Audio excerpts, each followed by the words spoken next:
Tower of Black-Eyed Angels. Episode 1. Moon Z. Current floor. Z. The dilemma. The last thing Andy remembered was going to bed drunk with an opioid-dependent woman named Tracy. Since his wife died, Andy hasn't had too much joy aside from raising his daughter Abby and the occasional night out. The babysitter offered to keep Abby overnight, so Andy thought, what the hell, he deserved it. But when Andy woke up the next morning, he found himself on the ground floor of a windowless building with Tracy, who was withdrawing from opiates and only Polaroid pictures serving as clues to their escape. Inventory. Andy. A wicked hangover. Shame. Nicotine withdrawal. What's that fucking smell? Tracy. Withdrawal from benzodiazepines into opiates. Fucking rage. Waking up, and the bed was gone. Sparks trickled from cut-angle fluorescents half-bolted to the ceiling. Their flashes hammered into my hangover. I gagged as I took in the rancid stench of mothballs. "Tracy!" I called out. That was her name. I'd followed her from the depot downtown to some house on the north side of Jacksonville.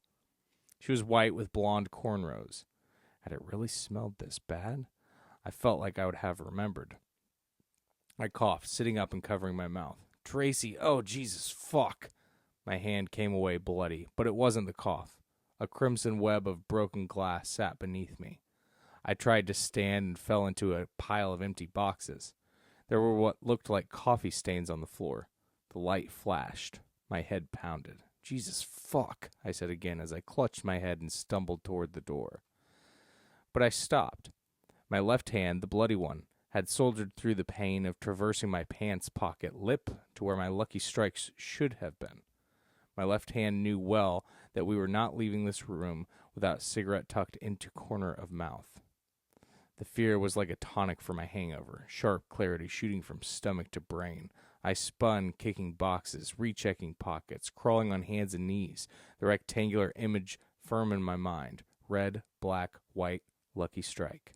I growled and kicked at a box. "She stole them," I said, 2 fingers to my lips. "She stole my cigarettes and the bed." I turned and pointed to the glass mess. But why would she fill the room with boxes? And I didn't remember the fluorescence. I was wasted when Tracy took me to bed, but I remembered what the room looked like. It was just after that I couldn't quite put together. I lifted my shirt, running my hand along my lower back to check for all the cut lines you see in the movies, or those train track scars that mark you as harvested. I undressed, redressed, swept the room again for smokes, then my eyes landed on the door. Just open. Left open. I could feel the tight grip of nicotine withdrawal coupled with a sudden, cold fear gridlocking my chest. I was not at home. I was not in the room Tracy had taken me to. I was not in the house Tracy had taken me to. Somehow I knew this to be true. I regretted shouting Tracy's name for a full minute. And then the laughter came. "You fucking idiot," I said, thumb and pointer finger pressed into my eyes. "You were drunk. You could be in the back room of the fucking bowl-in." I'd come to in stranger Maloo, God only knew, so the only thing I had to fear was the owner opening up shop and calling the cops and a cold walk to the Circle K on North Main for some smokes. I inched the door open, peering through the crack. Not a hallway I recognized. More of the same, collapsing boxes, stained floors, and blinking fluorescence with plenty of shadow between. I stepped out, keeping my back to a wall as I went. There were no windows. "Andy, the fuck you take me, you bitch ass!" There was the sound of puking, pounding and stomping and banging on walls and maybe some of the same box tossing I'd done back in my own room. I came to the door. There was a little unicorn sticker on the knob, the kind my daughter Abby used to give my wife when she got home from chemo. I jumped back as something hit the side of the door, pushing it open toward me. A box spilling Polaroids was the culprit, and further into the room were the deeply mascaraed eyes and tight yellow cornrows of Tracy. She hunched like a rodent, breath inflating and deflating her thin form. "The fuck are you doing here?" I said, scanning the length of her. tight white shirt, jean booty shorts, and red Chuck Taylors.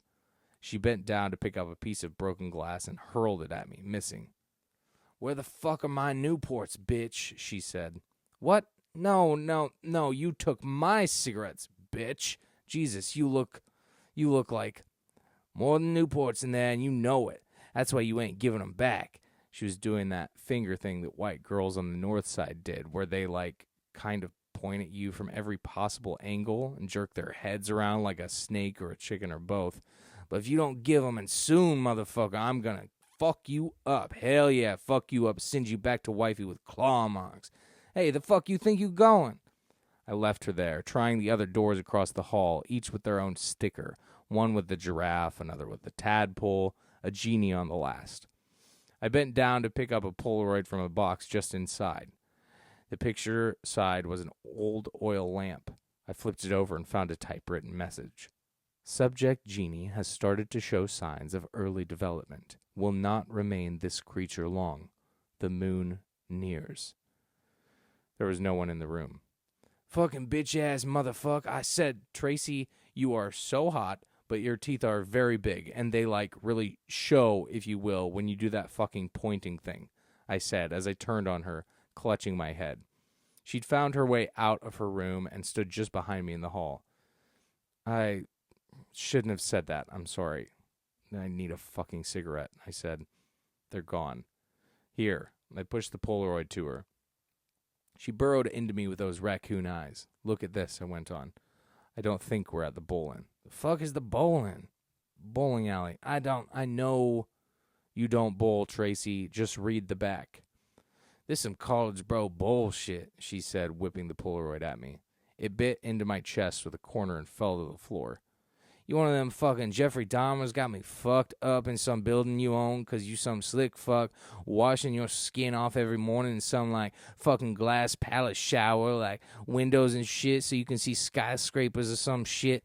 "That's a movie, not Jeffrey Dahmer," I said. "Shit, you do have a fucking overbite, just like that Jeffrey Dahmer fuck." I picked up the Polaroid, stepped out of the room, and spread my arms wide to the cold of the sprawling hallway. "I'm lost as you," I said. "Last thing I remember, you were pushing me onto the bed. We were drunk.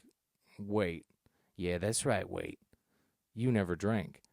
Tracy shifted her feet, itching at bare arms. "I took you to my buddies," I went on. "I was drunk." "Why you college bros always calling your friends buddies is beyond me. Sounds faggy as shit. I was at my buddy's. Me and my buddy were taking a piss in the cold, and we pissed on our hands to keep warm. Me and my buddy were fucking this chick are your dicks piled, or are they, fucking side by side?" She laughed, which turned into a cough, then 5 sneezes, which she punctuated with a motherfucking shit. "And I bought you a dub," I said as Tracy bent double and puked. She nearly stumbled into shadows just outside the nearest fluorescence glow, but corrected herself, jumping back into the full light and crouching down. "Then you went to the bathroom, and Henry said, 'You better not be fixing in there,' and I said, 'We're just partying.'" I turned, clutching my chin, drunk memories sliding all over each other as I tried to grab them. "But you weren't just partying," I said as Tracy retched again. "You were getting fixed. That's what's in your Newport pack, I'll bet." "Yeah, bitch," said a croaky Tracy, wiping her mouth. "Now where the fuck is it?" She shivered. "And my points. This shit ain't funny no more." "I didn't take your shit," I said. "How long's that last, 3 days?" I waved a hand at her. She scowled. "Dunno, ain't never been sick." The implication made me feel a bit sick and a bit sorry. I walked back over to Tracy's room, checking the doorknob again, just to be sure. "Unicorn," I muttered. "What?" she said. I waved her off. She retched again. I bent down to look at some of the Polaroids spilling from the box Tracy had thrown in the doorway. There were various pictures of what looked like a hospital room, and though the 2 beds were vacant, they were stained as if with sweat or piss. A unicorn was on the wall. A unicorn and a horse. I looked around, suddenly very afraid.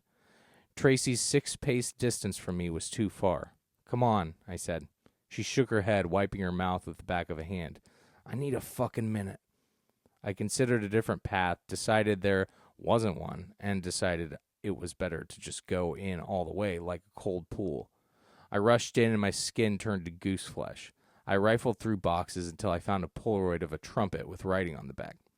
Subject requires benzodiazepines and opioids to function. When subject unicorn wakes, she will need medicine from level Y, or withdrawal may prove fatal.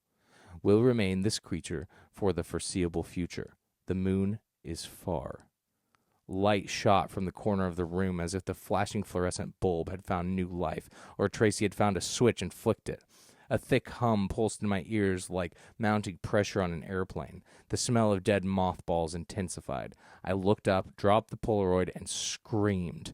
There, where wall and ceiling met, was a pale glowing orb the size of a basketball, its pocked surface resembling a face that followed me as I tripped over boxes trying to escape. Whoop, whoop, whoop, it hummed. What the fuck, I said in falsetto, scrambling to my feet, eyes never leaving the face in the moon. It had black eyes, ears too big, a full feminine mouth, and tusks. Whoop, whoop, whoop. What the fuck is this place? Where the fuck am I? The moon shut off as quick as it came, and I ran from the room, finding Tracy on the floor in a rectangle of flashing fluorescent light and hoisting her over my shoulders. She drooled sick on my shirt, and she reeked of stomach. I didn't care, because the only thing more terrifying than that moon following and watching and humming from some remote corner was the thought of being this creature in this place alone. Tune in for new episodes every Thursday. Bye-bye now.